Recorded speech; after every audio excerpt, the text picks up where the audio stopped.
Welcome back to the Turnaround Boardroom. I am your host, Paul Maskill, and this podcast is for home service business owners who want to understand their numbers better. We stop lying to ourselves. We remove our emotions, our ego, and our excuses, and we're going to let the numbers guide us. We focus on helping home service business owners create predictable profitability and consistent positive cash flow. Today, we have a fellow home service business owner on the show. This is his story. Remember, all of our episodes discuss real businesses. Nothing discussed should be considered financial, legal, or tax advice for your situation because every business, including yours, is different. Today, we have with us Ryan Grimes. Ryan is the owner of Beltway Air Conditioning, Heating, and Plumbing, a fast-growing HVAC and plumbing company built on hard work, innovation, and a people-first culture. Starting with a small team and a big vision, Ryan has helped grow Beltway into one of the area's most recognized home service companies, known for its strong company culture, commitment to customer service, and bold branding. Passionate about leadership and continuous growth, Ryan believes in creating opportunities for his team while constantly pushing the company forward through training, development, and community impact. So that is Ryan Grimes. Ryan, welcome to the show. Thank you so much for being here. Yeah, man. Thank you for having me. I appreciate the reach out. So, over the years, it's been a lot of hard work, a lot of almost going to zero over the many years. So, definitely getting the finances in order is something that I think we perfected last year with a lot of help. And, very proud of where the team is and where the team's going. All glory to them and God. So, Awesome. Well, I appreciate you coming on the show, and this will definitely help the other listeners out there. They might be in a spot that you were at. They strive to be a spot where you are at now. So let's just get into it. How did you get started? How did Beltway Air Conditioning, Heating, and Plumbing get its start? I was a technician for many years. I did service, I did installs. I wanted to get into sales, and my boss told me you could never get into sales. So then I got a sales job somewhere else. In that journey, I outsold the whole company. I had a huge chip on my shoulder. I really cared about, just kind of proving myself that hey, I can do this. Only issue is I worked for a company that was PE, and they were used to taking car salesmen and making them HVAC salesmen.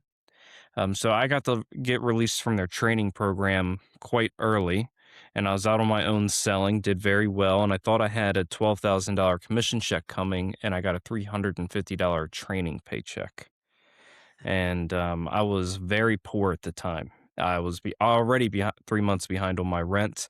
My now wife, then girlfriend, gave me the money because of a friend of mine called me and said, "Hey, man, I got a property down in Section 8 in Annapolis you can go do.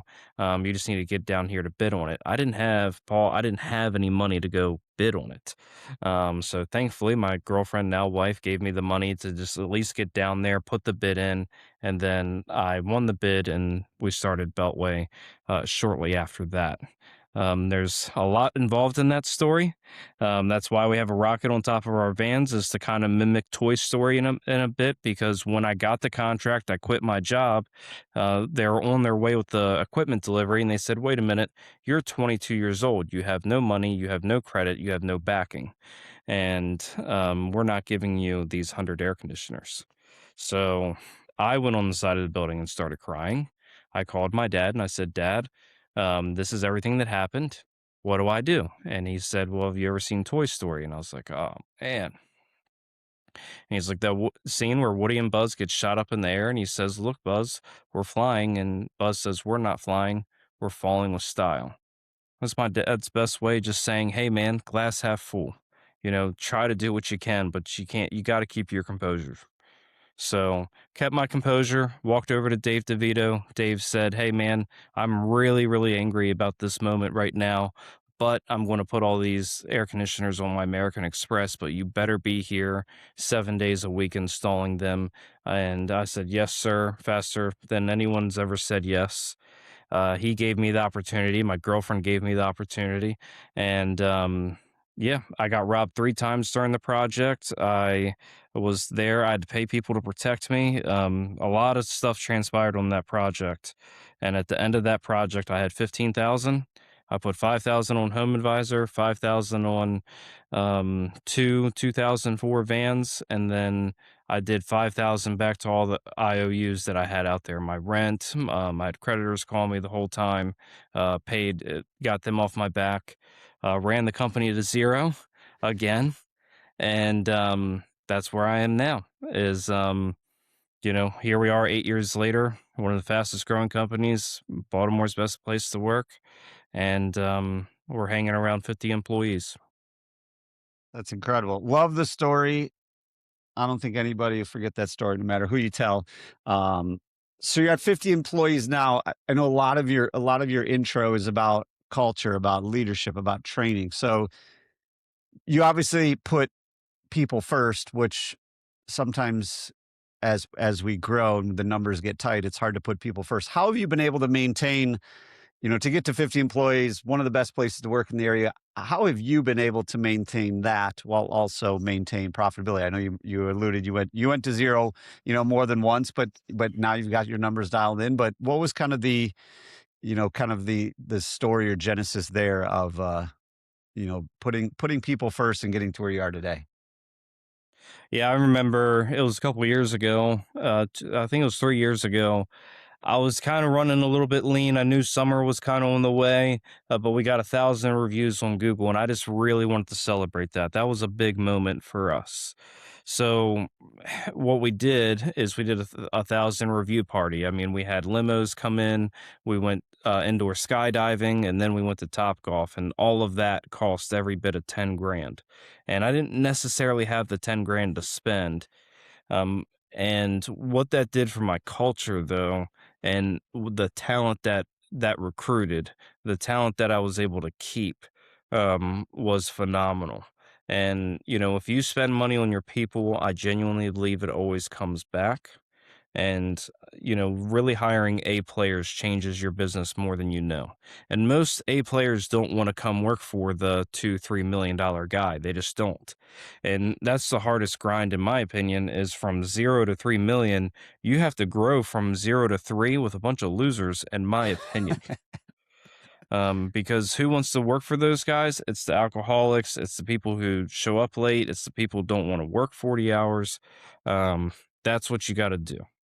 And now that we're an established company, and we're moving forward, people look at it as, oh, I want to work there now.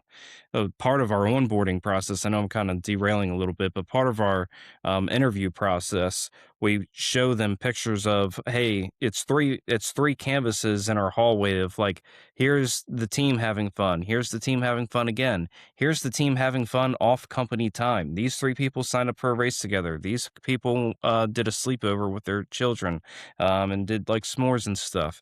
And then we kind of go through our hallway of canvases of showing like, we care about you, we care about you. No, like for real, people like this place.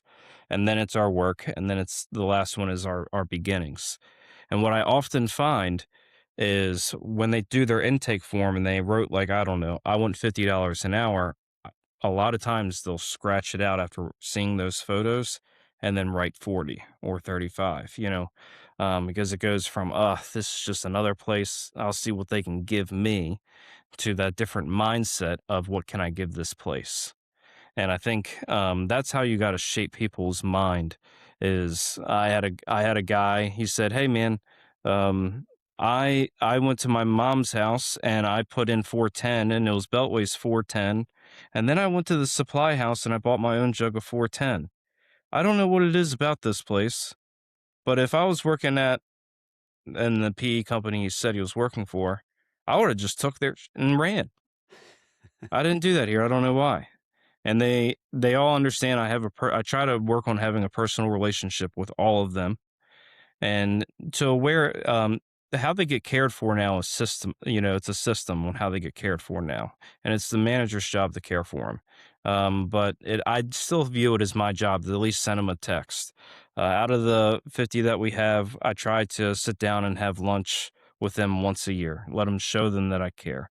And I think that really kind of curves the atmosphere to like, oh, I'm really cared about and I'm going to put my best foot forward, and you're going to get a lot more juice when you squeeze it. Yeah, I mean, it's so true. Once they're once their basic financial needs are met, they actually don't want or need any more money. They rather just want a place where they enjoy going to every day, and they build that community, they build that culture, they build the friendship, and they really build the family. Because at the end of the day, we're spending 40 to 50 hours a week at this place, so we might as well enjoy going there. So I'm curious, when you started, obviously you started kind of like, on a whim, more or less, out of frustration, out of not getting a check that you thought you were going to get. But what was your goal when you started the business? Maybe like after that first, hey, I'm just going to go do this project and make some money. Like after that, what was the initial vision that you had when you started the company? I think I always had it in my mind to be an entrepreneur. My grandfather owned Grimes and Sons Painting. My dad owns a kitchen business in Annapolis, remodel, and it's kind of almost in my blood. My dad definitely raised us to have an entrepreneurial mindset.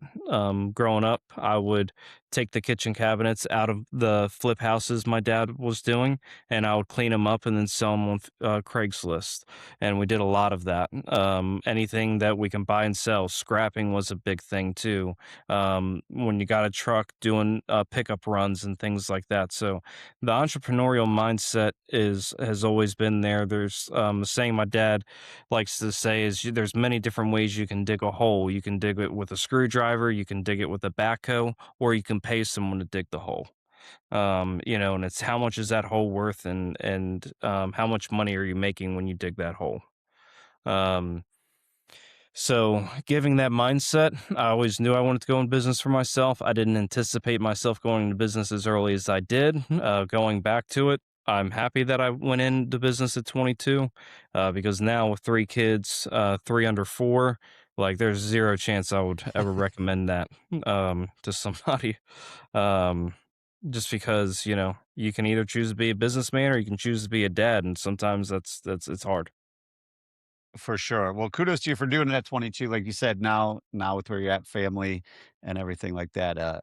It's a lot easier now that you've already been doing this for 8 years instead of starting it today, and taking that risk and putting your family potentially through all the ups and downs of starting a business. So, looking back over the last 8 years, what was the biggest moment that you questioned? What am I doing here? Like, because you said you've referenced you alluded to you went to zero more than once. What was like the biggest moment that you questioned what you were doing and if you made the right decision to go it on your own? I remember staring at the ceiling fan a couple times, wondering if I'm going to lose this business or not. One being just the first year in business and staring at the ceiling fan, watching it go and go. I couldn't afford to pay the rent. Um, Thankfully, my wife, she's the most frugal, best woman you'll ever meet in your life, and she was able to help out on the rent even after the first year. Um, because she's such a good support. She's such a good soundboard for me too. If I didn't have her, I wouldn't have this business for sure, just because of the mental strain that it takes on. Um, when COVID came, we got a COVID loan, and then I spent it all on the radio, and it didn't really work out for me. Although I really did love who I was working with on the radio end, it blew my one buddy's business up, but it didn't blow my business up. So those were some of the financial strange of like, man, what am I doing? To be honest with you, sometimes I question that now. Yesterday I had a lawsuit come across my desk, and it's just like, oh, great, this is the first time we're getting sued. And it's a pretty simple one, so I'm sure we'll never make it to court. Lady's just really upset, and um, we'll be able to take care of it. It shouldn't be a big deal, but um, I think when you become a more mature business owner, it's just the same thing with becoming a more mature person. Like when that came across my desk, I just didn't care. It is today's flavor of the problems. And I know they're going to get solved. How many times as business owners do we get in, oh my gosh, I don't know what to do. Is the money going to work out? Am I going to go out of business? Ah, ah, ah, ah." And then time goes by and you made it through. Paul, we're going to do that a thousand or 100 times. So why are we going to get more gray hairs, get more upset when we can just kind of like relax and the God is a big part of it as well. Like if you can kind of just when you feel anxious, that's a good call to say, hey, I just need to kind of calm down and maybe pray about what I got going on. Not saying that religion is everybody's flavor, which is fine. but it is a tool we can use, whether it's that or meditating, to say, okay, let me just try to center myself and say, it's going to be okay. I hired really great people. The people around me are not going to let this fail. We're going to be cutting it close, but we're going to make it through. And I think that's what we kind of, it's all about that mindset. And we have the mindset to get after it, but we also have to have the mindset to be okay with the chaos and not let it get to our souls. Because what kind of father can I be if I'm so worried about these external things that I can't control anyway? You know? Yeah, and it's funny when you mention like the problems and caring about them. Like whenever we take a second and look back at like the problems we were navigating 2 years ago, and now you look at them today, like why did we even think that was a problem, right? Like we always grow through it, and then when you look back, you're like, well, what were we so stressed about in the first place? So, love that kind of framing and mindset around that. So you had referenced radio ads and spending a whole bunch of money on there. Um, Outside of that, what were some like whether it's core financial beliefs or something that you were like you had really strong conviction on from a financial standpoint that turned out to be false, other than, hey, I think these radio ads are going to work? Has there been ever anything else where you put a bunch of money into it and realized this wasn't the best idea or decision for the company? Yeah, I said this on another podcast I was on. When it comes to your marketing spend, people get really upset and try to get a really good ROI. Last year, we ran at about a 10% marketing spend. This year, we float between 6 and 7. And um, when you look back at last year, most of our installs were from existing customers. It wasn't through the ROI of the marketing. And you really can't get a good ROI on your marketing until you get enough people in your customer database. And that's usually where I find a lot of people's lids are, especially in that $3 million range, is like, hey, you're just not going to be able to get the ROI back you need, in my opinion, um, going to 3 to 5 million until you have approximately, in my opinion, 5 to 8,000 customers is where I was at, and that really helped me break the lid to get to the 5 million, 6, 7, 8, and beyond. And we're on pace for 12 million. 20% net is what we're on pace for this year. A lot of people need to start talking about their net profit. And if I do 10 million at 20% net, I'm okay with that too.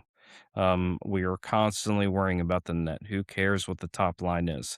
But you start saying that once you get above 7, 8, because, you know, once you're making over $2 million a year, you're like, all right, cool. Yeah, this is making a lot more sense. You can start making sense of the bottom line. So there's no shame in, trying to get up that top number and then focusing in on the bottom. And that's what we're doing. When it comes to, um, I forgot what your original question was. Can you repeat it for Just me? kind of like any other financial decisions that you thought were a good Yeah. investment at the time that turned out to not be so great. Yeah. People talk about selling techs versus salesmen in the home. I think there's a time and place for both, whether you're doing one model or another. We've tried that model, we've tried this model. Um, I'm really trying to think over the years because a lot of things we chip away at and you don't necessarily see the benefit from way after. It cost us last year a $500,000 on the rebrand. And I think that was a wonderful investment. Um, but there's absolutely been things plumbing. When we opened up plumbing because there was a company that went out of business and then they gave us their customer database. Well, we didn't really actually get much from it. I thought it was just going to like triple or double our company. We didn't get a ton from it. Their customers weren't really hot on fire about them, hence why they kind of went out of business. So then we started a plumbing thing.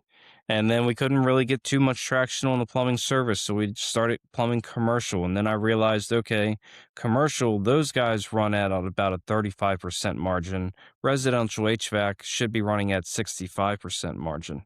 And then now you're having people go, yeah, we can be a commercial and a heating and air or a residential company and do both well. You can't. You're running at two different margins. And that's why I've never seen a company that's like 10 out of 10 on residential, 10 out of 10 on commercial, because you're going to kind of conflict up and down. Um, I don't know if you've seen it, and feel free to tell me if you have. But we've spent about 80. We had a $80,000 loss in plumbing, and then we had to have a plumbing meeting and let go of everybody. Um, that sucked. But if you flood a school, that sucks even more. So, Yeah, no, and you're spot on about, the difference between commercial and residential and even the people that dabble in new construction. It's like it's different models, different type of people you need for those models. And it could be it's right, like the best businesses, even the billion-dollar corporations, the best ones do one thing really, really well before they go do anything else. So that's really good insight on a lot of different decisions you guys have made, whether it's the radio ads, spending $500,000 on the rebrand, looking at your marketing spend, when you're small and like you said, building that database and understanding, what's our marketing percentage going to be. So you mentioned, 10 to 12 million, 20% net, shooting for a 65% gross margin. What are some other KPIs, whether it's financial KPIs or technician or call booking rate? What are the ones that you pay attention to on a daily basis to know, hey, we're doing really well, or hey, there might be a problem here? it's really just being the biggest KPI is the A player in the truck. That is the biggest KPI we track and follow closely. And it's a lot of getting a guy in, getting the right guy in. And, a lot of times, here's what I did last year. Last year, I hired a bunch of people. We dominated summer. We made such good money. But we also had a lot of hiccups along the way because we had these B and C players. Come September, we just cut the B and C players. One problem I'm kind of coming up against now, and I'm open for feedback on it, is a guy came up to me and was like, "Hey, can we not cut these people that you just hired because they're all like really cool and I like working with them."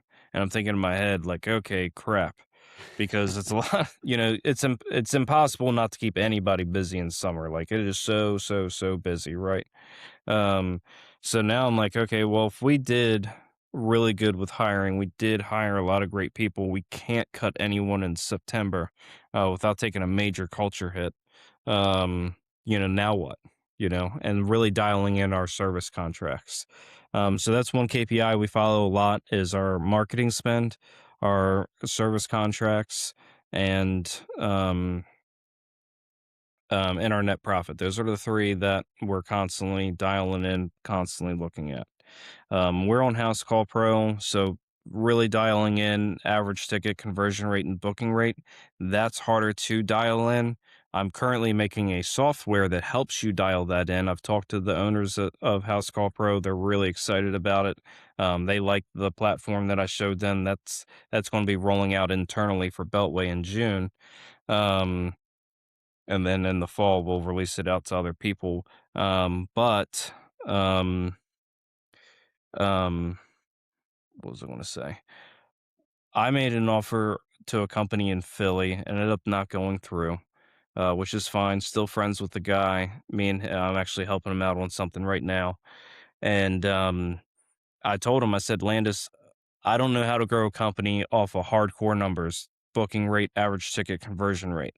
I've figured out how to get a company to the profitability that we are at by just having a phenomenal culture. And I know I have A players. If there's money to be made out with those guys are going to make it.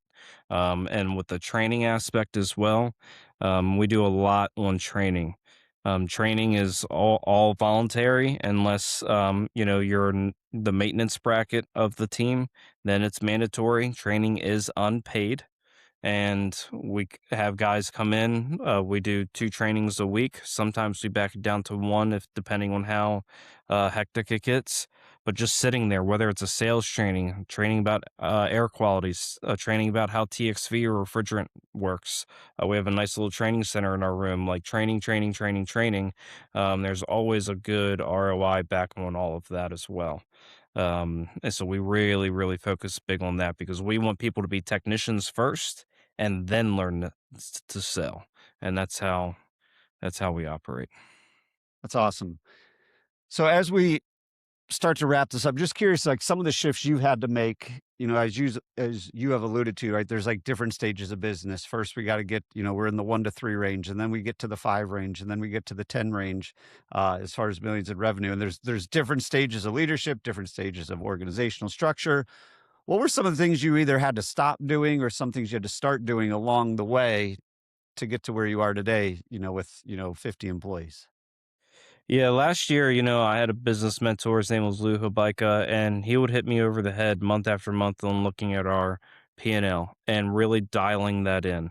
And he helped me dial in a P&L really great so that way I could have a very profitable company. And I have a profitable company because of him, 100%. And things that I've had to do is we're always the bottleneck of our company. So things that would keep me up at night were if someone hit our House Call Pro Assist, like the after hours phone service, that would keep me up at night. So then told Gary, our operations manager, I said, Gary, this keeps me up at night. I need it to keep you up at night. I'm leaving the group chat, you're entering, and you need to make sure everyone is getting back to these calls within 5 minutes. Um, our office, the office had a group chat with me, and they would ask technical questions. I left the group chat. I told the service manager, come in here. So my biggest advice for people is leave the group chat.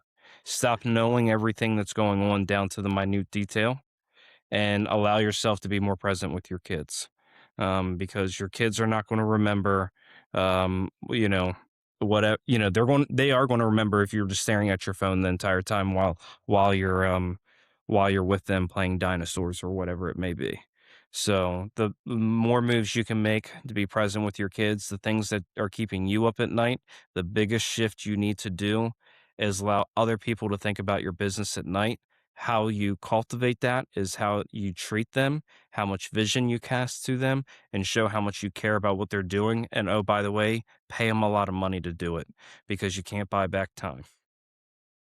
I think that's an incredible way to close on this conversation. Ryan Grimes, thank you so much for coming on the show today, imparting all of your wisdom, experience, and expertise to our listeners. If anybody out there wants to connect with you to talk shop, what's the best way to do so? Yep. My email is ryan at beltwayhvac.com. My personal number is 410-507-3015.